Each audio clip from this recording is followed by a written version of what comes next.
بسم اللہ الرحمن الرحیم۔ جب واقعہ کربلا ہوا تو امام باقر علیہ السلام کا سن مبارک 2 یا 3 برس اور چند ماہ تھا۔ جب دربار شام میں بی بی زینب کبریٰ سلام اللہ علیہا نے اپنے خطبے کے ذریعے قصر یزیدی کو ہلا دیا تو اب باری تھی کہ مدافع امامت کے بعد ان ہستیوں کے خطبات ہوں کہ جن کا تعلق براہ راست امامت سے تھا۔ چنانچہ امام باقر علیہ السلام اپنی کم سنی کے باوجود کھڑے ہوئے اور آپ نے حمد و ثناء پروردگار کے بعد ارشاد فرمایا، تمہارے جن درباریوں نے ہمارے قتل کا مشورہ دیا ہے انہوں نے فرعون کے درباریوں کے برخلاف کہا ہے، کیونکہ فرعون نے جب حضرت موسیٰ علیہ السلام اور حضرت ہارون علیہ السلام کے بارے میں اپنے درباریوں سے مشورہ مانگا تھا تو انہوں نے کہا تھا کہ موسیٰ اور اس کے بھائی کو مہلت دے دو اور شہروں میں قاصد بھیج کر جادوگروں کو اکٹھا کر لو، اس کے بعد جب جادوگر آ جائیں تو پھر ان دونوں بھائیوں کا امتحان لو۔ مگر تیرے درباریوں نے ہمارے قتل کا مشورہ دیا ہے اور یہ بلا وجہ ہرگز نہیں ہے۔ یزید نے پوچھا پھر اس کی کیا وجہ ہے؟ تو امام باقر علیہ السلام نے ارشاد فرمایا کہ وہ فرعون کے درباری عقل مند اور دانا تھے مگر تیرے درباری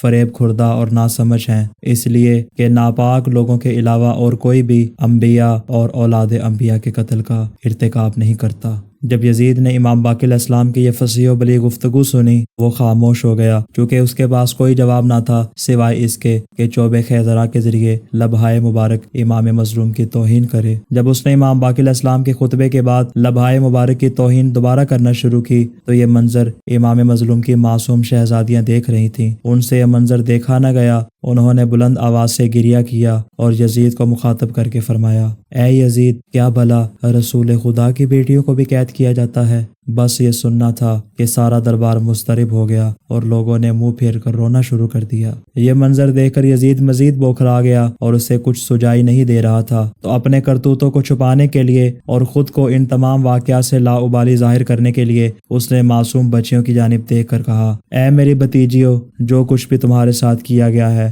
میں تو اس سے ہرگز بھی راضی نہیں تھا۔ یعنی وہ اپنے اس عمل کے ذریعے یہ ثابت کرنا چاہ رہا تھا کہ واقعہ کربلا میں اس کا ذرہ برابر بھی کردار نہیں ہے، تاکہ اس کے دربار میں اور اس کے ملک شام میں کسی طرح کا فتنہ اور فساد کھڑا نہ ہو جائے اور لوگ اس کی حکومت سے باغی نہ ہو جائیں۔ اور یزید کی اس بوکھلاہٹ اور اس پریشانی اور اس اضطراب کا جو بنیادی عنصر تھا وہ خطبہ جناب سیدہ زینب سلام اللہ علیہا تھا، اور اس کے بعد یہ مختصر سا امام باقر علیہ السلام کا خطبہ تھا کہ جس نے یزید کو مزید حیران و پریشان کر دیا اور شام میں انقلاب کو ایک نیا رخ عطا کر دیا۔ مگر بات یہاں تک نہیں رکی، اس کے بعد وہ آخری اور وہ کلیدی خطبہ امام سجاد علیہ السلام کا آیا کہ جس نے اس ہلتے ہوئے قصر یزیدی کو مکمل طور پر زمین بوس کر دیا۔ وہ خطبہ امام سجاد کیا تھا؟ امام نے کس انداز سے خطاب کیا اور کس طرح سے امام نے شام کے لوگوں کے ضمیروں کو اندر سے جھنجھوڑا، انشاءاللہ اگلی ایپیسوڈ میں بیان کریں گے۔ السلام علی الحسین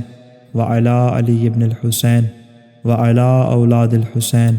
وعلی اصحاب الحسین۔